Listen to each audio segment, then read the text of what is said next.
Inaasahan naman ang big-time rollback sa liquefied petroleum gas o LPG sa July 1st.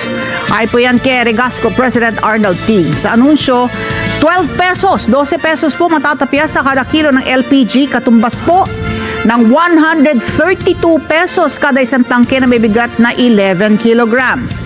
Sinabi ni T na ang rollback ay kasunod ng bumagsak na contract price sa world market. Anya hanggang noong Biyernes, ang contract price mula sa Aramco ay bumaba ng humigit kumulang $200 per metric ton na katumbas ng 12 pesos per kilo na pagbaba. At ang sumiklab po yung sigalot sa Middle East noong February 28, ang contract price ay sumirit na mahigit $200 per metric ton. Kaya sumampa ng hanggang 1,500 pesos ang presyo ng kada tangke na may bigat na 11 kilos.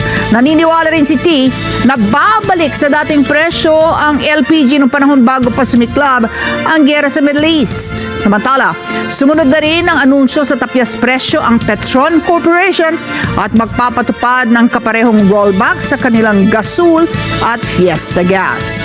Maging ang Pilipinas Shell, magbabawas din ng 12 pesos kada kilo o 132 pesos kada tangke ng Solane LPG na may bigat na 11 kilograms.